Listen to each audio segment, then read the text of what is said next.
ವೀಕ್ಷಕರೇ ನಮಸ್ಕಾರ. ನೀವು ನೋಡ್ತಿದ್ದೀರಾ ಎಸ್ ಪಬ್ಲಿಕ್ ನ್ಯೂಸ್. ನಾನು ಆರತಿ ಬೆಳವಿಯ.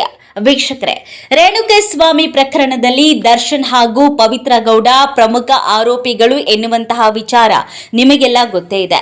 ಕೆಲವು ತಿಂಗಳುಗಳಿಂದ ಇಬ್ಬರು ಜಾಮೀನನ್ನ ಪಡೆದು ಜೈಲಿನಿಂದ ಹೊರಬರುವುದಕ್ಕೆ ಪ್ರಯತ್ನವನ್ನ ಪಡ್ತಾ ಇದ್ರು. ಆದ್ರೆ ಅವರಿಗೆ ಜಾಮೀನು ಸಿಕ್ಕಿರಲಿಲ್ಲ. ಇತ್ತೀಚೆಗೆ ಟ್ರಯಲ್ ತಡವಾಗ್ತಿದೆ ಅಂತ ದರ್ಶನ್ ಪರ ವಕೀಲರು ಸುಪ್ರೀಂ ಕೋರ್ಟ್ ಮೆಟ್ಟಿಲೇರಿದ್ರು.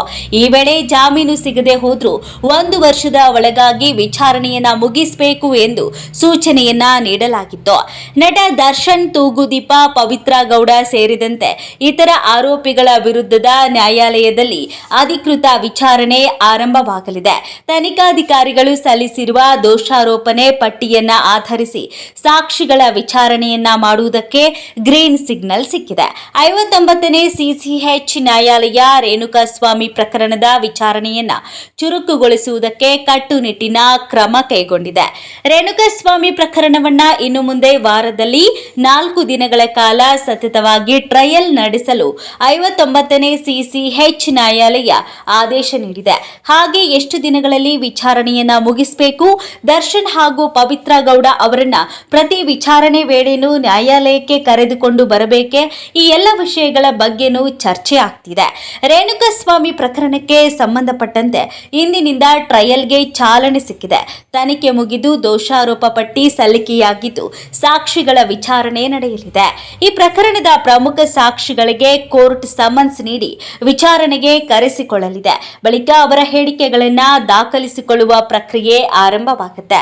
ನ್ಯಾಯಾಧೀಶೆ ಸುಜಾತ ಮಡಿವಾಳಪ್ಪ ಸಾಂಬ್ರಾಣಿ ಅವರ ಸಮ್ಮುಖದಲ್ಲಿ ವಿಚಾರಣೆ ಆರಂಭ ಆಗಲಿದೆ. ಈ ಪ್ರಕರಣಕ್ಕೆ ಸಂಬಂಧಪಟ್ಟಂತೆ 60 ಪ್ರಮುಖ ಸಾಕ್ಷಿಗಳ ವಿಚಾರಣೆ ಆಗಬೇಕಿದೆ. ಹೀಗಾಗಿ ಮೊದಲನೇ ಸಾಕ್ಷಿಯಿಂದ ಹಿಡಿದು ಈ ಎಲ್ಲಾ ಸಾಕ್ಷಿಗಳನ್ನ ನ್ಯಾಯಾಧೀಶರ ಮುಂದೆ ವಿಚಾರಣೆಗೆ ಒಳಪಡಿಸಲಾಗುತ್ತೆ. ಇದೇ ವೇಳೆ ಹೈ ಪ್ರೊಫೈಲ್ ಕೇಸ್ನ ಪ್ರಮುಖ ಆರೋಪಿಗಳಾಗಿರುವ ದರ್ಶನ್ ಹಾಗೂ ಪವಿತ್ರ ಗೌಡ ಅವರನ್ನ ವಿಚಾರಣೆಗೆ ನ್ಯಾಯಾಲಯಕ್ಕೆ ಕರೆಸಿಕೊಳ್ಳಬೇಕೆ, ಇಲ್ಲವೇ ವಿಡಿಯೋ ಕಾನ್ಫರೆನ್ಸ್ ಮೂಲಕ ಕರೆಸಿಕೊಳ್ಳಬೇಕೆ ಎನ್ನುವುದನ್ನ ಕೋರ್ಟ್ ಮುಂದಿನ ದಿನಗಳಲ್ಲಿ ನಿರ್ಧಾರ ಮಾಡುತ್ತೆ.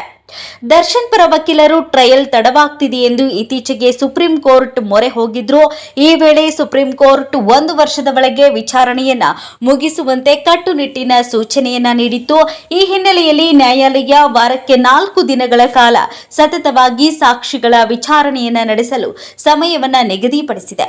1 ವರ್ಷಕ್ಕೆ 60 ಸಾಕ್ಷಿಗಳ ವಿಚಾರಣೆ ನಡೆಸಬೇಕಿರುವುದರಿಂದ ಎಸ್ಪಿಪಿ ಪ್ರಸನ್ನ ಕುಮಾರ್ ಯಾವುದೇ ಕಾರಣಕ್ಕೂ ಸಾಕ್ಷಿಗಳ ವಿಚಾರಣೆ ಮುಂದೂಡಬಾರದು ಎಂದು ಮನವಿ ಮಾಡಿಕೊಂಡಿದ್ದಾರೆ. ಈಗಾಗಲೇ 57ನೇ ಸಿಸಿಎಚ್ ಕೋರ್ಟ್ನಲ್ಲಿ ನಡೆಯುತ್ತಿದ್ದ ವಿಚಾರಣೆ 59ನೇ ಸಿಸಿಎಚ್ ಕೋರ್ಟ್ಗೆ ವರ್ಗಾವಣೆಯಾಗಿದೆ. ಈ ವೇಳೆ ಎಸ್ಪಿಪಿ ಪ್ರಸನ್ನ ಕುಮಾರ್ ತ್ವರಿತಗತಿಯಲ್ಲಿ ವಿಚಾರಣೆ ಆಗಬೇಕಿದ್ದರಿಂದ ಪ್ರತಿದಿನವೂ ವಿಚಾರಣೆಗೆ ಅನುಮತಿಯನ್ನ ನೀಡಬೇಕು ಎಂದು ಮನವಿಯನ್ನ ಮಾಡಿದ್ರು.